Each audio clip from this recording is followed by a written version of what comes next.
Bisakah seseorang itu hidup sehat tanpa harus terus-terusan minum obat? Nah, baik. Assalamualaikum warahmatullahi wabarakatuh. Salam jumpa kembali bersama saya Andra Ari Susanto. Di kesempatan kali ini saya kasih disclaimer dulu nih di depan nih. Saya tidak kemudian melarang seseorang untuk ikhtiar ke tempat terapi satu dan lain hal, tapi bukan, kita sharing saja. Nah, saya sendiri lahir dari keluarga yang ayah saya adalah seorang dari medis ya. Ibu saya adalah seorang guru ya, di mana dari kecil akrab ketika mungkin saya ada gejala kurang sehat sama ayah saya, baik dikasih obat ini itu dan sebagainya, termasuk puyar dan sebagainya ya. Tapi qadarullah saya tuh punya keunikan di mana badan saya ini ketika terkena obat-obatan kimia sintetis itu badan itu gampang dingin gitu. Jadi keringat keluar, keringat dingin terus jadi justru tidak nyaman. Pengennya sembuh malah jadi nggak enak. Jadi sehingga pada akhirnya ketika kita minum obat sedikit sekali ataupun akhirnya ya memilih untuk tidak minum obat. Nah, berjalannya waktu alhamdulillah ada ketemu komunitas lah di mana awal saya ketemu masalah ruqyah. Oh, ternyata ruqyah bisa dengan doa-doa itu bisa mengobati berbagai macam penyakit ya. Waktu saya bersama Ustadz Ahmad Irfan rahimahullah di Semarang waktu itu. Oh, ternyata bisa untuk penyakit ini, bisa penyakit itu. Berkembangnya waktu ketemu dengan rekan-rekan dari komunitas terapis bekam ya. Waktu saya bergabung di HPA yang salah motornya adalah Tuan Haji Ismail bin Haji Ahmad rahimahullah dari Malaysia yang mengenalkan konsep Tibun Nabawi, konsep sehat ala Ibnu Sina dan sebagainya. Yang wah itu semakin dalam, semakin dalam. Saya ikut kursusnya, saya ikut intibah, saya ikut bagaimana kegiatan-kegiatan, ada nanti herbal, ada bagaimana terapi urut, kemudian ada misalnya ini urutan limfatik ya, termasuk bagaimana food combining, memilih makanan yang disesuaikan dengan kondisi kita. Terus saya kemudian belajar dunia akupuntur, herbal syndrome dan sebagainya. Wah, ternyata Masya Allah ada caranya juga gitu. Di mana seseorang mungkin memilih kalau sakit datang ke misalnya medis, itu ya boleh saja, enggak masalah. Kemudian tapi kalau seseorang yang pengen sehat dengan cara yang alamiah, ternyata Allah juga buka jalannya gitu.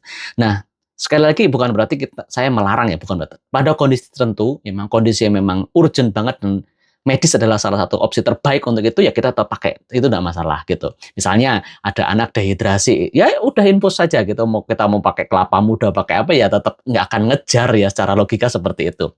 Nah, alhamdulillah di saat sekarang itu dengan informasi yang terbuka sangat lebar, ada tambahan lagi nih, sehat yang memang dari aspek rangka misalnya, dari metode terapi pas al-Qasau ini yang saya belajar dari Ustadz Haris Mujahid rahimahullah, dan alhamdulillah dulu diajak beliau bersama untuk mensyiarkan metode ini di Indonesia, dan sekarang sudah lebih dari 19.000 ya alumninya dalam maupun luar negeri.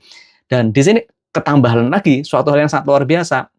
Misalnya kita sudah minum sesuatu yang sifatnya dari input ya, makanan lah, nutrisi lah, menjaga inilah dan sebagainya, input dari sisi aspek panas, lembab, dingin misalnya ya, untuk di badan sudah dipenuhi, tapi kok belum progres ya, sudah melakukan output misalnya, sudah dibekam, sudah diterapi ini itu dan sebagainya.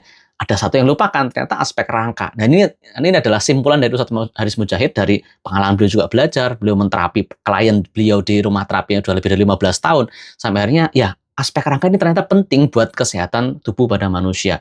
Dan kami sendiri sudah mempraktekkan metode ini bersama tim kami di Ayub Camp di Klaten, dan juga teman-teman praktisi PAS seluruh Indonesia itu, pada kasus kista, pada kasus kanker rahim, pada kasus benjolan payudara, pada kasus misalnya epilepsi, asma, saraf kejepit, kemudian apalagi banyak sekali keluhan-keluhan tersebut yang beliau-beliau ini sudah mencoba ikhtiar dengan terapi banyak yang lainnya, kemudian ketemu holistiknya ya setelah dengan ditambahkan perbaikan aspek rangka. Nah, karakteristik seperti apa sih yang cocok untuk terapi PAS? Seperti misalnya badannya tuh udah kelihatan udah bungkuk banget ya, ataupun tidak tegap dan sebagainya, atau kelihatan barangnya tuh melintir gitu. Ya itu walaupun dikasih obat dengan berbagai macamnya, itu memang sudah menolong, sudah membantu. Tapi kalau rangkanya nggak dibetulkan, problemnya akan kembali lagi. Maka apakah bisa ya seseorang bisa hidup sehat tanpa obat ya?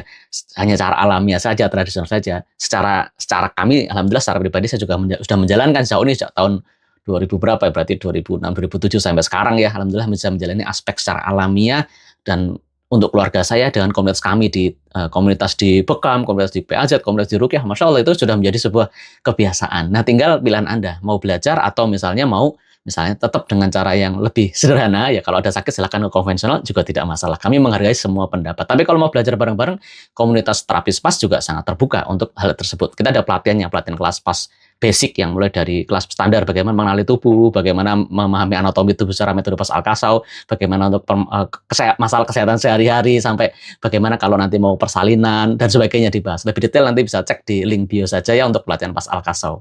Atau bisa komen lah nanti kita ngobrol.